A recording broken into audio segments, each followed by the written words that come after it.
Hello, everyone. Thank you again for joining us for another episode of Lackawanna Pastimes. I'm Sarah Pacini, the Assistant Director at the Lackawanna Historical Society. Today, we'll be continuing our trolley history theme. We're joined by our friend George Gula.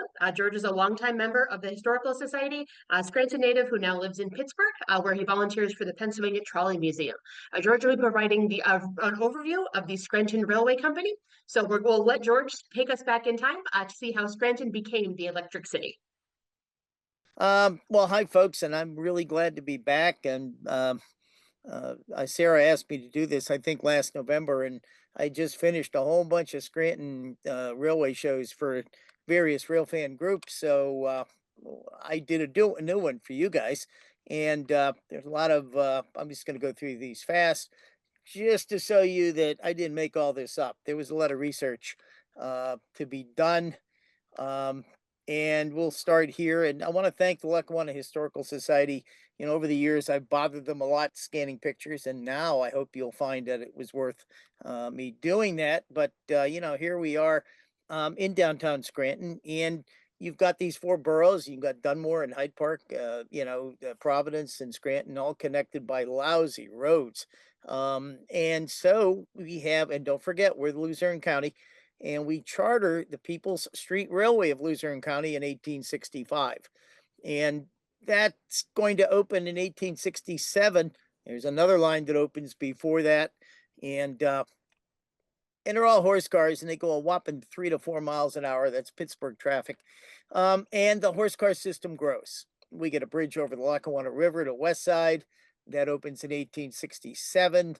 There's the line to Providence, which also opens in July of 1867. We're in the 1870s. We're down into Blakely Street. Dunmore will become Dunmore Corners. Even a line down to number 6, which at that point was the Gravity Railroad. And I found this stereo view on eBay, and I bought it. So that gives you a nice view of Lackawanna Avenue looking west. Here's the bridge. You can see the condition of that bridge, but it's the first one that allowed the horse cars and later streetcars to go over the Lackawanna River. It opens up in August of 1868. Now, we all know, and we'll talk just a little bit about the fact that we did have the very first electric railway. It was built, and it was not a horse car line originally. It was equipped with the latest technology. This is pretty much what it looked like. Here's the man responsible for it. Edward Baker Sturgis was a lawyer. He first saw Pennsylvania when he was marching with the New York unit to the Battle of Gettysburg. He decided to come back here, and he is associated with George Sanderson, who's another developer of the horse cars. That's his father-in-law. And he has to take these slow horse cars from Greenridge down to the town, hour to an hour and a half on a good day. And he's thinking there has to be a better way. Well, this guy is out in Chicago, Charles Vanderpool. He's been working on some other electrifications. None of them have been particularly successful. But Vanderpool's is going to be charged with putting a new system together. And Jim Wirt drew this map, and you'll see where it goes down from Lackawanna Avenue at Franklin. This line's going to go originally out to Greenridge Street. Eventually, it's going to head all the way out to Electric Street, Drinker Street, and out Chestnut Street. So, and this is going to happen in 1886 and later in 1887 and 8. The car motors were not mounted underneath. They were mounted on the platform, and that's why the car wheels should be offset. It's just a chain connecting them.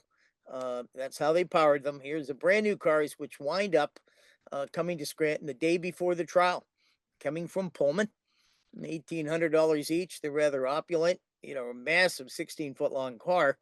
But they weigh 9,000 pounds, 2,000 pounds of motor on that car.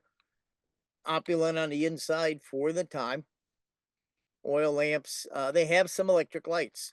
So these probably are the first electric lights anybody's going to see when this car starts to move. And if you turn around, look the other way, there's the motor mounted on the platform. And I, as a motor man, that's where I get my title, I'm going to be sitting on that platform and operating the car. Look at that connector. That's a little four-wheel conveyance riding on top of two wires, and it's supposed to stay up there, but it doesn't. A lot of times it falls. There were 31 holes noted in this car in the first several months of operation, and it's a pain when it falls off to get it back up on a pole. But it trails along the wire, and people look at that and they like, oh, it's like trawling for fish. The device is called a troller, and eventually the word is going to be shortened to trolley and applied to the entire car. Here we are at Greenridge, the Greenridge end at Adams Avenue near Delaware Street, and that's a pretty good view of the car. The original trial moves November 29th, 1886, and it's an afternoon trial, and it's a nasty day. It's icy, and two trials are made, and the first is very successful, and the second one, the car motors pick up an armature. You can see the brushes out in front of the wheel, and they have to go do a couple of repairs. The following day, though, the first regular service day, people are going to leave the Academy of Music, and they have just heard Henry Stanley talking about how he found Dr. Livingston. Now, you have three cars in service very quickly.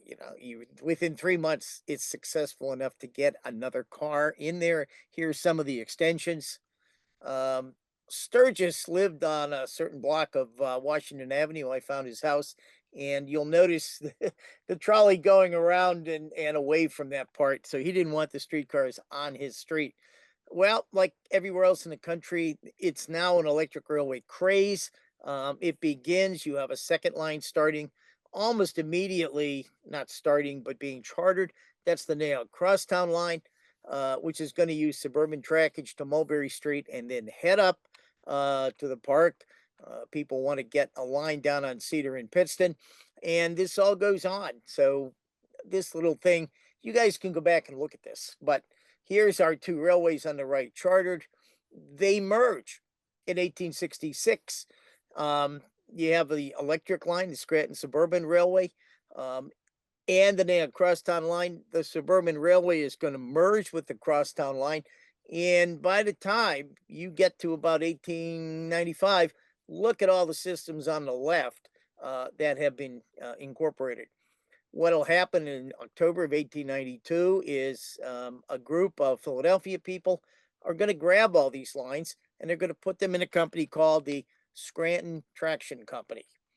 And then the People's Railway Company, by the order of the court, will become Scranton Railway Company, and they're going to merge even more traction lines in 1896. So eventually, you'll wind up having the Scranton Railway Company, and it's composed of 33 different lines. Were they safe? Not too bad with horse cars. Can't do much with 3 or 4 miles an hour. And here we are at Robinson Street. People would call this Jackson Street now, but it was Robinson Street back then at South Main. But take a look at these cars. They're going a lot faster. What's in front of the wheels? Well, not very much. And again, nothing in front of the wheels. This was a time when lots of people hung out in the street. Business was conducted on the street. Everybody sent their kids to play on the street. Now these cars are moving. They're moving fast at 15 to 25 miles an hour, and complaints that they're not ringing bells and they're speeding down the hill. I can imagine a car flying down Mulberry Street. And we don't know anything because the car barn in 1891, that the original barn on Linden Street, burned up with all the records. Fenders, though, were one of the primary safety concerns. And, the Scranton Times actually wrote that it was cheaper to have a funeral than it was to install car fenders. And it was a big stink after a small boy got run over. You see, there's no protection. So what they came up with, and by the way, there was a fight over this issue all over the country. They came up with these fenders, which really don't look that good, do they? Rope and a metal frame. But it was in 1895 in the late summer, and and the mayor himself went down to take a look at the new fenders, and they did prove their worth. Uh, Here's an article about a 5-year-old girl who was saved by being caught by the fender. Down in Old Forge, though, um, you'll find that the fenders provided another source of fun for little boys, and they were stealing rides, hanging out in the back of the car, and sometimes they would certainly fall off. Here's the old post office. Note on the right, that's the new Linden Street car barn that will replace the fire damaged one. It's typical of the cars running at that time. Another shot looking up Wyoming Avenue across Spruce Street, and business was getting good because the papers say they had to double track this area and put additional switches. There's another car. This one has no fender, and neither does that. However, it's passing Columbus, and as Sarah, jokingly told me one time, everybody was told to look at Columbus's finger when you wanted to go find Scranton's infamous red light district. The picture must be taken after 1897 because there's a double truck car over on the left. They were first delivered then. No idea where on Lackawanna Avenue this is, but there's some kind of a bike race going on, the International Bike Race, and the car is heading up to Laurel Hill, and it's a nice view of one of the early electric cars to operate in Scranton. We know where this is. This is at Washington Avenue, looking west, and quite an ornate block. Woolworths, Kresge's, they would all replace that later on. Dry goods is still there in that picture, and this is where the German would be on Wyoming Avenue. We're looking towards Spruce Street. All that little dirt on the street, you can imagine what that was. This was a time when horses were quite common. Here's Dunmore Corners. And the car on the right is coming in from Blakely Street in the cemetery. No fender, but the car is turning onto Chestnut Street in Dunmore. It'll head down and go to the Pennsylvania Coal Company offices. Somebody's trying to catch the car as it's moving. And for those of you up in the Hill District, that's a car on Prescott Avenue. That hill caused an awful lot of runaways, and accidents were common up there.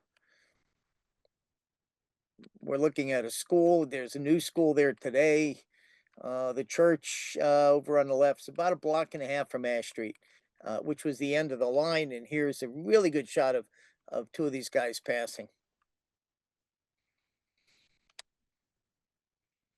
Now, this is not 1860, however, but look how the population grows. I found this in a newspaper from just over 9,000 in 1860 to 35,000 in 1870 to 75,000 in 1890.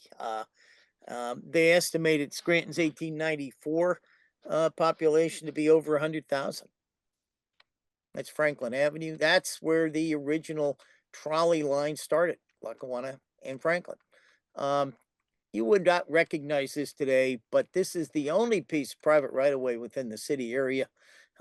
This is along Poplar Street. Quincy Avenue is where the trolley is. Blakely Street is turning in front of me. And you can drive over this today. You can, if you have a bell in your car, you can ring your bell as you drive over an enlarged street. Now, with 10.5 million riders in 1900, they needed new cars. They needed bigger cars than these 18-footers that they had. And this is a roughly 40-foot car that was introduced in 1897. Take a look at the fender and tell me if you think that's going to scoop up a young child. I don't think so.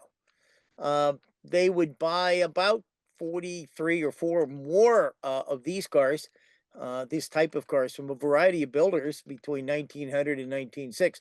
And this would provide them a lot of service in Scranton until just before World War II.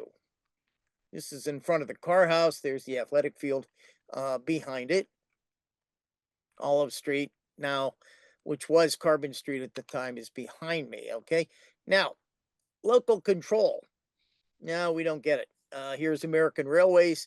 It's another Philadelphia-based company. It buys, and it's a holding company, and it buys Scranton Railway. in 1905, and it's going to hang on to that company for 20 years before it's sold to the Insel Group in Chicago. And this is going to be the extent of the system. Everything's on that route at this point, except for the line to Moosic Lake. So it's going to wind up eventually going to Forest City and Vanling just over to the right, and down to Old Forge and Duryea down on the left. There's a line, it'll go through Moosic to Pittston. We'll talk about that in a little bit. 1916. I think this showed up on your internet site. But this is roughly the hub right here in this area, um, near where the Scranton House was, will become the company offices, and the dispatcher there will see everything in the city going by him. And 94 rush hour cars go by this area. The wholesale block. This is your shot, Marianne, and I really, really love this shot. And I'm sure it's delaying all those streetcars coming in and out of the west side. I found this on eBay, and it's not quite as congested. You take a really good look at this street, and at a time when no tetanus shots existed, you really don't want to fall and cut yourself. Here's another shot. The guy that ran National Bakery had this picture on a wall, and he let me scan it. I guess because he went to school with my brother, I was okay.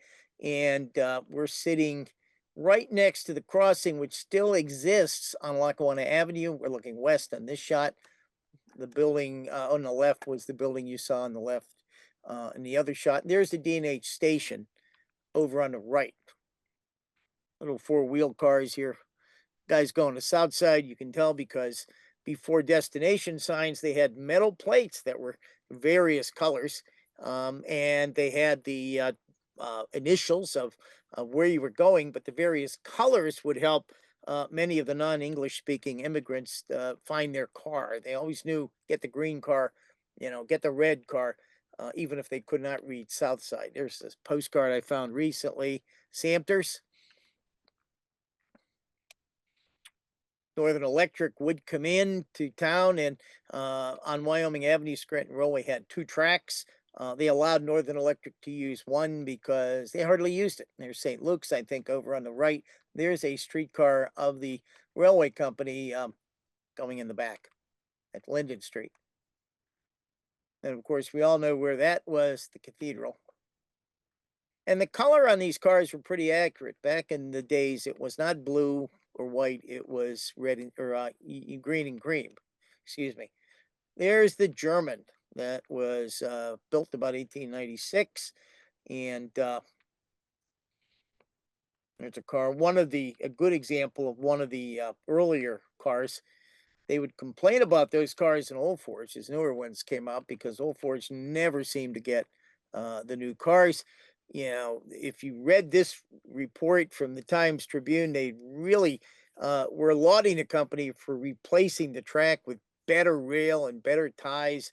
They were still complaining about the rolling stock, and you can see a four-wheel car there, right in front of what we become the Globe Store. And what is that thing in the bumper? Well, even if the bumper couldn't always catch people properly, you could put ads on it. And this seemed to be very common at the time, especially for various shows that were playing in Scranton. And so here we are on Lackawanna Avenue. I think it's near Wyoming too. And, this was an easy way to put signs. There's a sign that's not being displayed very well. And I've seen a number of pictures of downtown Scranton where the police had no protection from the traffic, but they did have protection from the sun. I guess they carried their umbrella back and forth. This was from a glass plate I found on eBay, and it's a nativity car. He's got a placard as well, and I looked at it, and it's announcing the Merry Widow. They had safety islands, which they started to put in about 1929 to offer more protection for the passengers as auto traffic increased. And there's another car displaying another ad. Now, what's this? Well, yeah, it's a snow sweeper. But in 1907, the street railway companies won a battle with the railroads to carry freight, and Scranton Railway jumped right into it, built about 5 cars, and they look like this. And they contracted with 2 express companies. Blue Line was one I know, and I think Quick Delivery, to actually do the shipping. And the trolleys would go up as they carried newspapers as well. And what would happen to these cars? And Sarah, thank you very much for finding this in the atlas. If you take a look right in here, here's the Keystone Brewery. That actually had a sighting. They shipped beer, and that had a sighting right in off of Blakely Street. And about 1926, by 26, the freight service was over, although apparently Blue Line remains in business, and some of these bodies became sheds. And I remember passing these till about the 80s when I used to go to Weston Field to swim with the team, and you'd come back, you'd walk through town, and there they were. You saw one of those cars before becoming a snow sweeper. Okay, now the barns over there was built in 1892, and you have to go all the way down to the Dixon Manufacturing Company on Penn and over on Olive Street. And you have to, trolleys getting over to Providence would have to do that. And you have to cross 6 tracks, 2-track New York, Ontario, and Western. And that's the other bridge. Whoops, sorry. This is Lackawanna Avenue, which is also a problem, as you can see. This is another death trap, is what the papers call it. And plenty of trains, plenty of short trains going by here. It's a great shot of one of the Scranton cars. And the debate in getting a bridge is, first, we need a bridge 22 feet high, according to the railroad, because guys used to run along the top of the cars, set the brakes. Well, when they got air brakes, they didn't need that. So now we can go ahead and start building a bridge. You got over a third of the city's population living in the west side, and they have to go over terrible roads like Cliff Street, or huge detours to get over downtown. So the railroad and the company agree they're going to put money into this bridge. Together, they're going to put money in the bridge. The city will assume the damages on all the buildings that were along Lackawanna Avenue. And here's the beginning of the viaduct in 1903. And that is Scranton Railway dispatcher, Giles Schenk, throwing the dirt. And I know Marianne has seen this, but some of you might not have. And so here's all the buildings that had lined Lackawanna Avenue, and the railways company is going to build a ramp. It's a really good shot of a car coming out of Washburn Street, because they got to trestle over this thing. And of course, they still running cars on the lower end while this bridge is being done. The steelwork's going up, and the cars are still running. Duryea car. That's at 9th. And Lafayette car and a Washburn car, both going in. You can see how small they were. There's an open car, an open-sided car that everybody loved except for the company. It was very difficult to collect fares on that bridge. Finally going in. And now we'll get over to Carbon Street. Sorry about that. But you can see Providence Road, and look at the long way to get in. Olive Street was Carbon back then, and Penn Avenue. That took some time, and it was dangerous. Quite a few accidents. In fact, this accident is one of the Scranton Railway cars. They bought it for $4,000 in 1897 and lost it in 1898. Steam locomotive and a coal train demolished car 303. So there was a huge scream for this viaduct, and they fought over where it was going to be. Linden Street, Mulberry Street, finally decided Mulberry Street. And they put bonds out for it, and the railway company is going to put $90,000 in this bridge, because half of that bridge is going to be for the use of their streetcars. The D&H is also going to put some money in, and they're going to build it. Here's the first car from a newspaper, 358. And, the motorman's going to run it, the chief motorman, and it's going to come across on November 11th, 1912, and has all the big wigs in the city and Scranton Railway people. And after it pokes its nose onto Mifflin, they give the orders. Everything is going to use this bridge. So the delays will all go away. Here's an Ed Miller photo of what that bridge looked like, the Trolley section. Pittsburgh had a bridge like this too, the Smithfield Street Bridge. That's car 505, which is still with us. And then here's how you fix things when you can't get a truck out there. You have specialized cars. And of course, that can't remember the name of that Byzantine church. I can't remember if that's St. George's or not. But yeah, they put in $90,000. They had this private right of way that would come down. They also put, of course, money in the Lackawanna Avenue Bridge, 25,000, 10,000. Main Avenue Bridge, that was the one in Taylor, which is still there. Oh, now People's Railway. This is the second barn being built along Linden Street.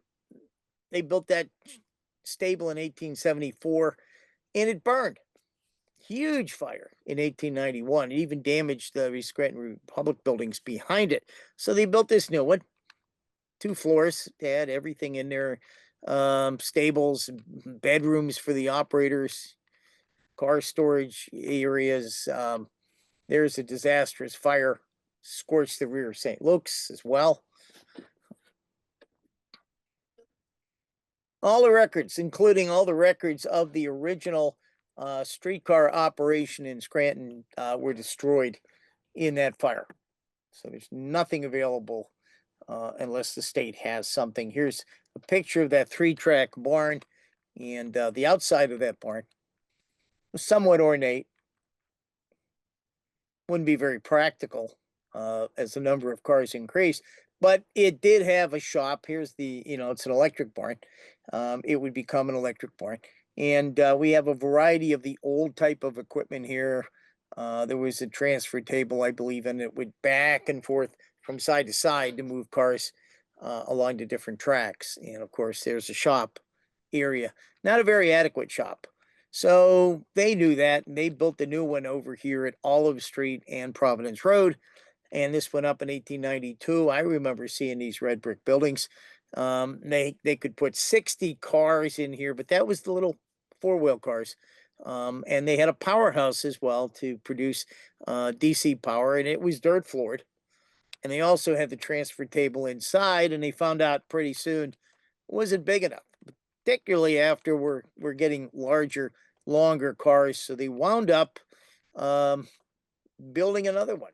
Now that powerhouse needed coal, and originally they had a coal bank right behind the powerhouse. So they got that coal, and then it ran out. So what they did was run out Providence Road, and they'd back up to the Bull's Head Coal Company, and there was a small breaker there, and they got their coal, and they transported it back this way. They also got coal from the New York, Ontario, and Western Railroad, which had sidings into the car barn.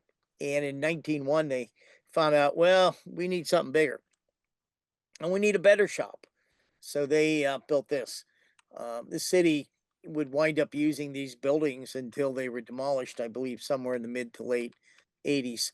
They had a yard along Olive Street, which is off to my left. There's Providence Road, and they had a small yard here. And this was kind of neat in the back.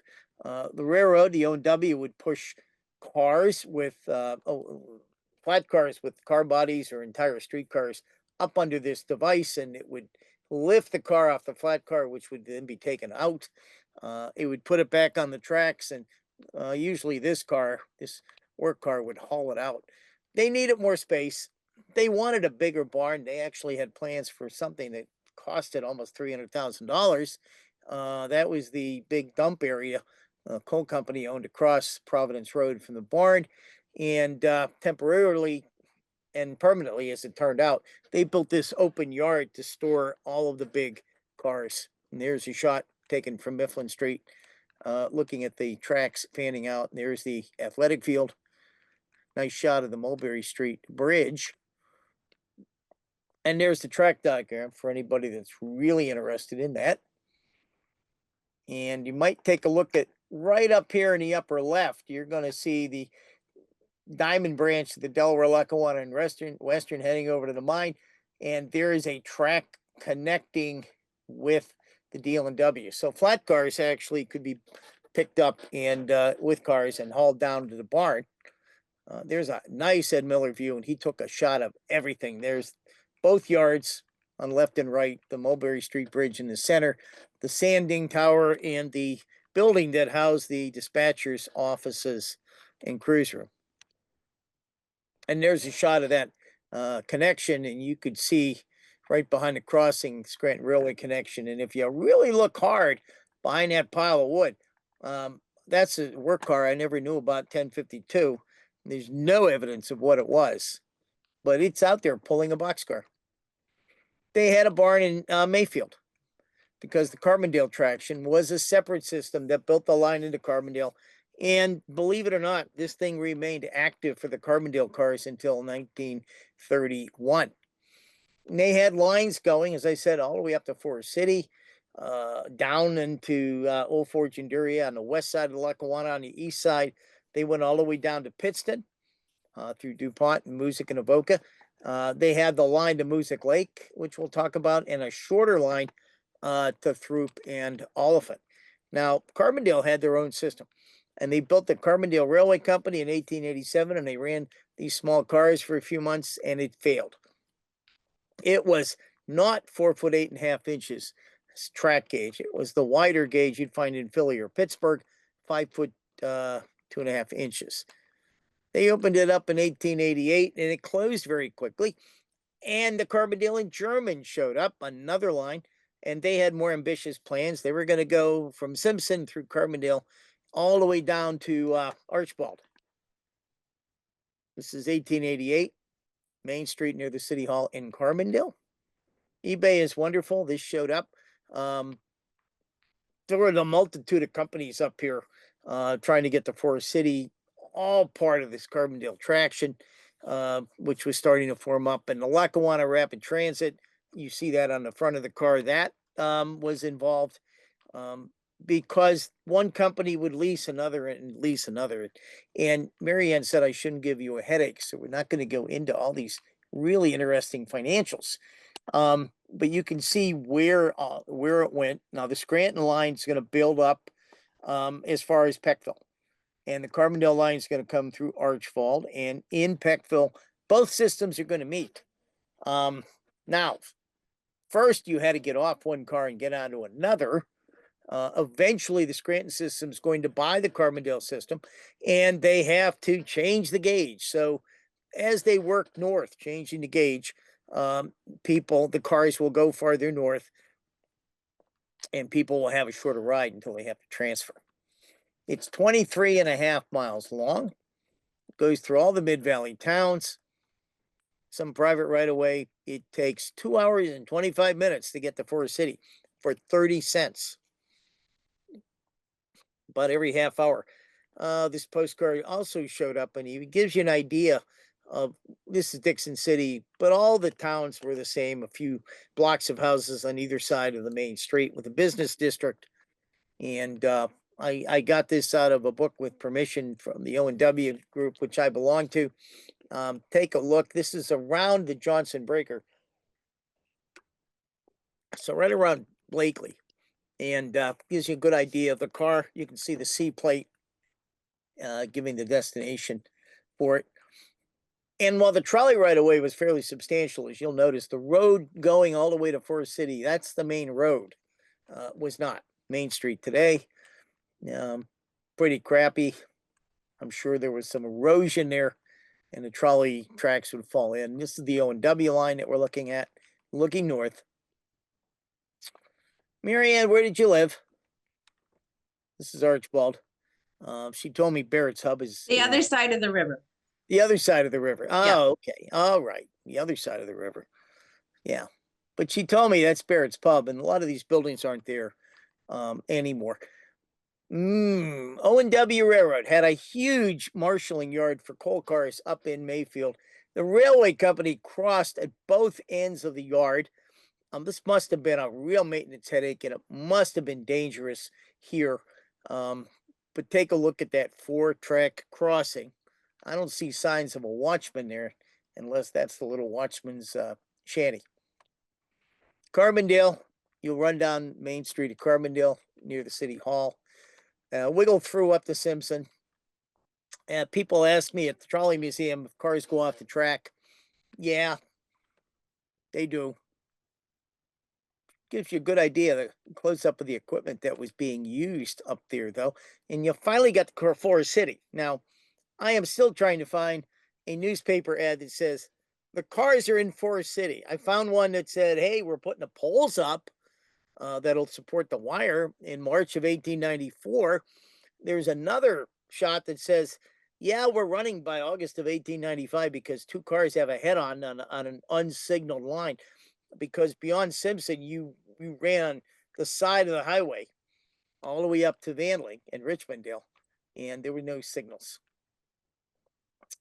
The end of 1926, the fall, Scranton Railway decided, you know what? We're not getting a lot of business out of 4 cities, too many automobiles showing up, and we're getting a lot of mine subsidence. So let's just get rid of it and run buses.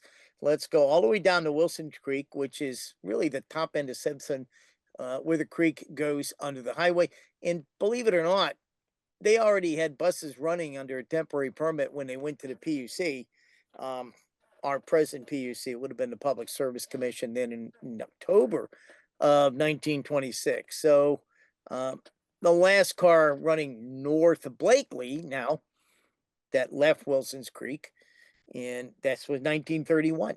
5 years later, we're going to get rid of all that between Wilson's Creek and Simpson and Carbondale and Mayfield and German and Archibald. We're going to run it as far as the Peckville section of Blakely, and I haven't figured out exactly where. But the last passenger car leaves on June 13th, 1931 at 12:45, and that's not the last car, because Blue Line and Scranton Railway still have an agreement, and trolleys carry the newspapers to all the Up Valley towns, the Mid Valley and Up Valley towns, every Sunday. So the next morning, I'm assuming a car like this would leave at 4 a.m. to carry newspapers up there, and would leave Carbondale around 6:15 or so. So after that, they go to Oney Johnson Switch in Blakely. Now, I'm assuming because Johnson Breaker was there, it's somewhere in that area, but I haven't found a track map up there to verify that. They went to Throop, wonderful conveyance that you would do Throop, and there were several companies involved in building that, beginning in 1893 from the charter to 1895. Now, they had a big battle with the DL&W over crossing the Pancoast branch. That branch went to a mine up there and they won that. However, they couldn't win it in all of it. This is the area right now around Penn State, and you can see there's nothing there. And until you got to Throop, there was nothing there. You got to Oliphant, and they fought the D&H Railroad to cross a 4-track railroad again. But no dice. The court said no, and everybody had to get off and walk across the track to get to downtown. They invested money in this bridge. This is Taylor Hill off on the right. Walmart's up on the top, and this bridge still, a bridge here still exists. The patch section of Taylor is off to the left, and in order to get to Taylor and Old Forge, these were typical single track operations through these towns. And they would finally cross the Lackawanna River, and no remains of this bridge exist. There is a highway bridge here. The DL&W Railroad branch still exists. Norfolk Southern serves it. And they finally get down to Duryea. When I go to Duryea, which is right behind me, people have to get off, walk 100 feet, and transfer to a Wilkesburg car. One of the first lines to be abandoned was this mess. Big plan to go down into Pittston, Scranton and Pittston Railway. It had 3 different systems chartered to acquire property and to build. Didn't do a good job of community relations, and they constantly fought the boroughs, which themselves were very antagonistic at times. They wanted too much. And they had to fight the Lehigh Valley Railroad and D&H Railroad to get across. Now, they were able to build a bridge down in DuPont, crossing both railroads. They were never able to do it in Moosic. So a little car like that was chained to the tracks in Moosic, and overnight, and you had to get off and change cars there. And there's the Laurel Line Bridge. The abutment's still there on the right, and it's just typical of what the line was. It was very rural, as you can see. Really did not have much business, and of course, the Laurel Line itself was a competitor to go between Scranton and these various towns. Now, I look at this picture and, I hear the music from the Wizard of Oz, and I want that lady to her bicycle to just, rise up in the air in a storm.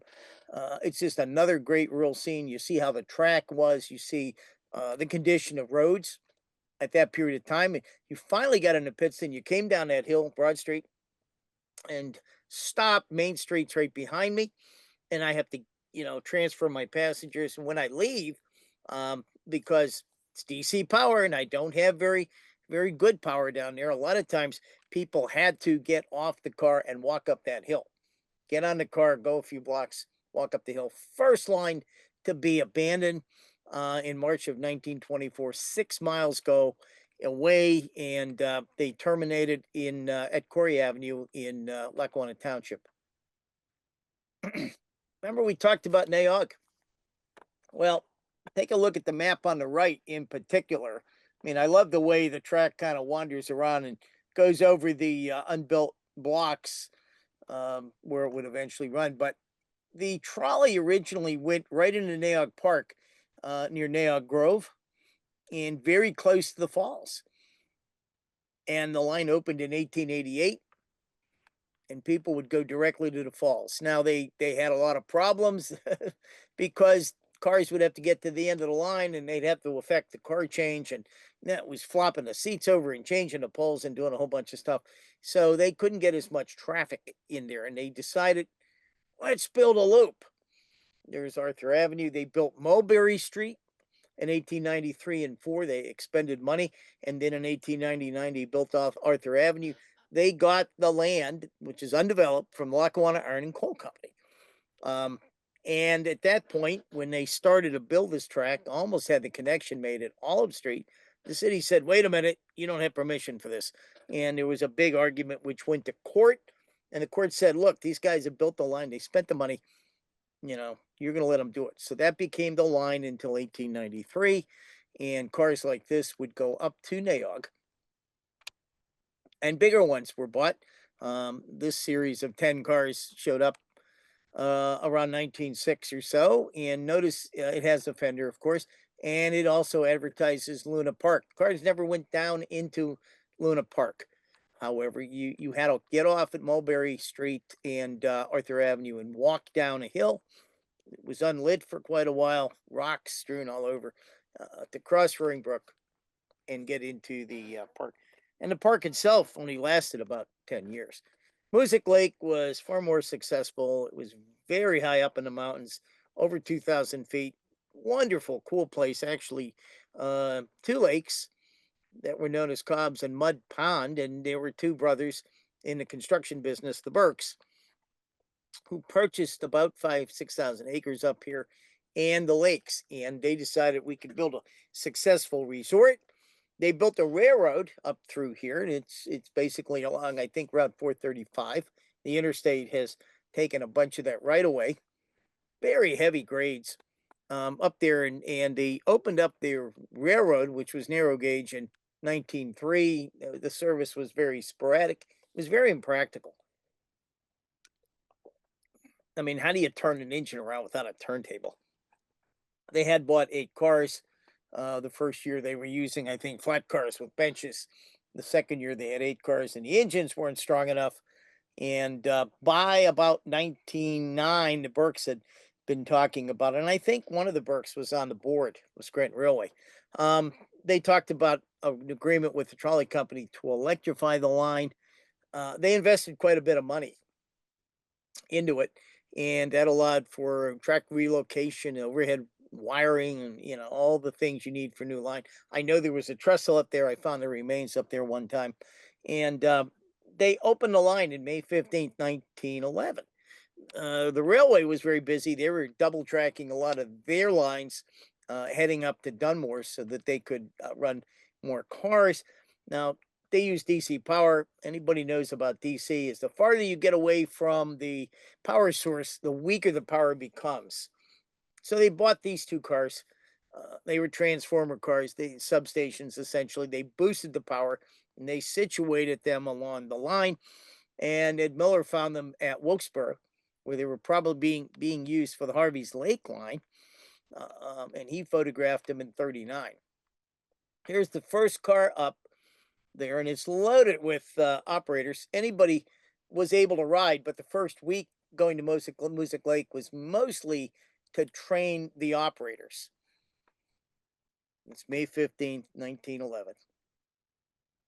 And Jim Ward did this wonderful map of the entire line coming from the city, and the loop up here in the center in Dunmore, Throop Street, East Drinker Street. There's the right of way sitting above the Roaring Brook Valley. And when you got to the lakes, there was a loop and also about a mile spur. And they assigned one car to be out there the entire summer, just going back and forth to a cascading waterfall. They built these cars for them, and they were known as pay as you enter. For the first time, you paid as you got on the car, and they could be used in other lines like Carbondale and Oliphant. And they used some of these old cars as well originally. They'd buy a bunch of new ones though, as we'll see. Cars like this, 25 more cars in 3 different orders would show up.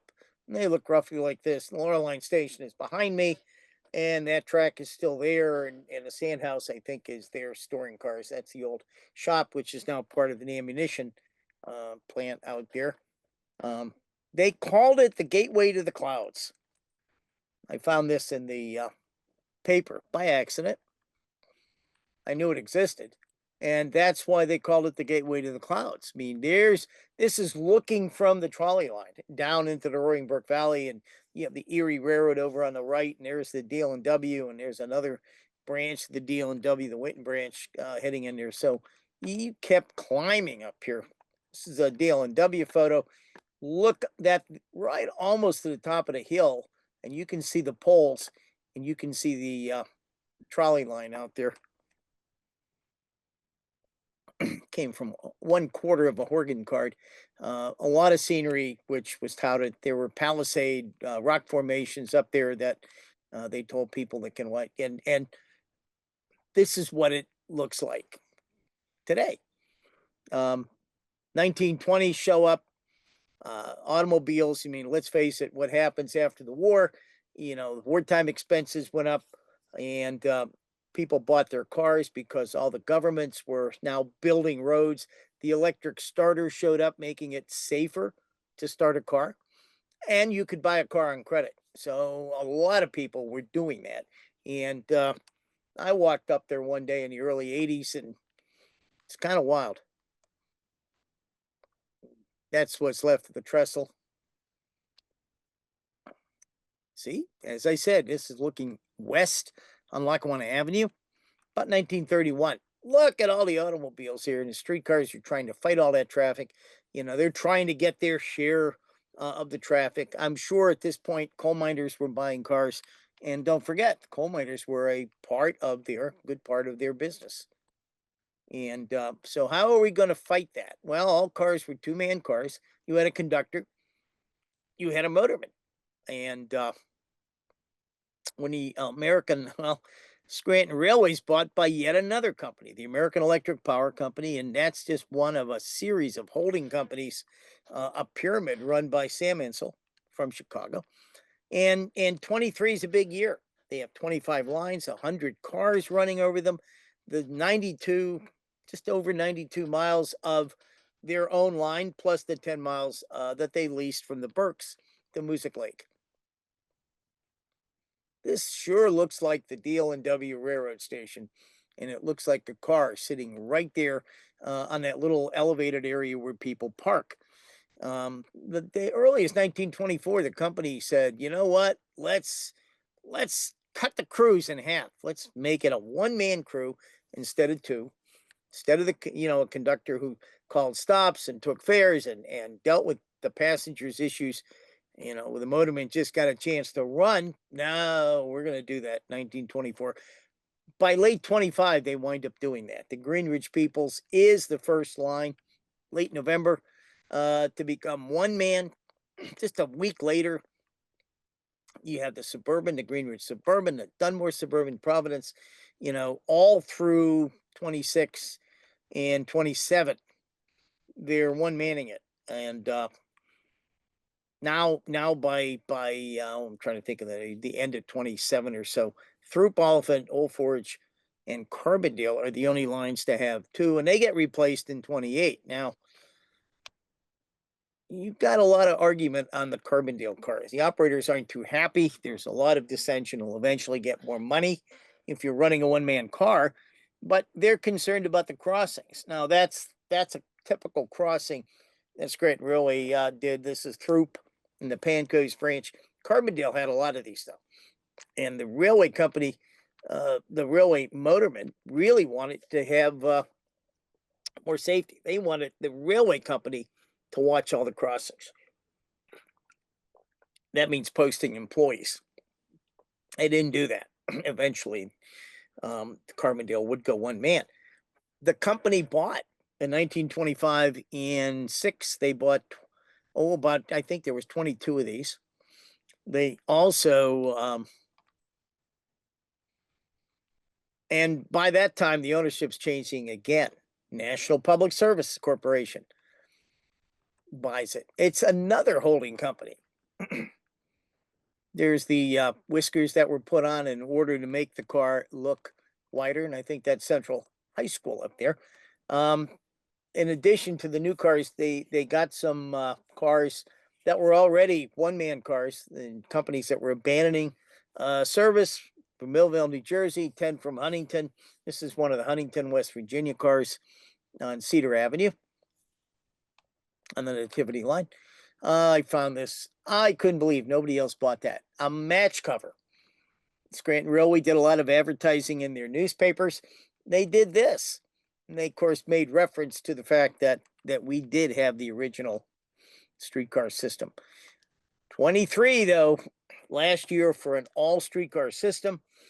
Buses are becoming more practical. And the first bus to go in service is going to be the Kaiser Valley Shuttle, because if you get down to the end of Jackson Street, the railroad was there and you couldn't get across. And it was a whole area building up beyond that. And the buses began to serve that. Here's the end of the Washburn line. Now, they started using them on shuttles or as extensions of the streetcar lines. By 29, they were actually realizing that buses were very practical. 27, they had established the High Works bus. That was the first line to go into downtown. So on this map, you can see the lighter lines are streetcar lines, but look at all the dark lines in there already. And there's a good shot of the cat's whiskers, and they certainly they make the car look wide and somewhat intimidating. And the last 10 cars to come to Scranton, these electromobiles, had the whiskers on all four sides, 42-foot over the bumpers. Very nice and clean inside by now. No more wooden seats, no more rattan seats. We're going to use leather like your automobile. And boy, doesn't that car look wide. One of the safety islands put in 29 and 30. It's Christmas time. One of these cars was painted up a very fancy color. Flo Ziegfeld did this design, and it was a cream body, dark blue, I think, on the belt rail and the letterboard. And there it is with Courthouse Square. It's 507. Pardon me. Most of the cars stayed dark. They were easier to keep clean. That cream colored car was very difficult to keep clean. American Railways put light green and cream on their cars. The doors and sash were usually red. As the cars became one man, they wound up replacing the green with a bright yellow. So now you have a yellow in cream car. There's Samters. I'm assuming that's also yellow and cream, but that's Lark Street. Behind me is the power plant. That was an easy picture to find. The building is still there. Ed Miller, was very careful to document everything. Just take a look at all the color schemes that Scranton had. And cream and green, cream and white, blue and cream, blue and white, blue and yellow, orange and brown, and red and white. And with black and white, you can't tell what it is. It's a Bellevue car. It's 324, which is sitting in the car barn today at Montage Mountain. Jim Wirt let me borrow this one. And I'm assuming there's a lot of red and green on this car, and maybe white. They painted this one up for the Welcome Legionnaires. Scranton had a lot of color. The American Legion had a convention. Scranton was a place to be. It was a destination. This is down the end of the line on Washington Avenue at Fairfield Street. Now, Ed Miller told me the story on this because the Knights had come on this very fancy paint scheme. Look at that white and, black and white lettering, red and white trim, red and gold trim in the cross, and it was a beautiful car. And Ed went down to the barn and he asked for the car to be rolled out, and they did that for him to take this picture. And they were already painting the other side back in the regular colors. Now, if anybody knows where this is, I cannot find these buildings. Amazing though, advertising Junie Garland's "Ding Ding Ding Goes the Trolley" on the trolley. Now, we're not going to get into the insole. Oh, it's a fascinating, Marianne said, don't give you a headache, though. And it's just a fascinating, unbelievable scheme of holding companies. So you can see that really quick over on the right. And Scranton Railways had a lot of obligations. They had already borrowed money from these holding companies. They announced that they had to go in receivership. They couldn't meet their obligations, and a bondholder actually requested that forced them into the receivership. Look at that, $80,000 in assets. And all of these holding companies with Sam Insel at the top were bankrupt. So if you ever want to read, mind-boggling tale of finance, I'd recommend doing that, but do it in the morning. It's not good in the evening. So they get into receivership in 1932, and they reorganize as the Scranton Transit Company in 1934. They bring the bus company, those buses were under a separate subsidiary of the Scranton Bus Company, into the fold. And the bondholders, are going to do the best they can. Here's some more money. Buy buses. And in fact, that's what the company is going to do. They're mulling this over right through the 30s. They've abandoned some lines during the 30s through Oliphant goes, and Old Forge gets cut back, and number 6 goes, and of course Carbondale is going to go. And they find, buses, we can do anything we want with a bus. We don't have to take care of track. We don't have wire expenses. We can get rid of a lot of people.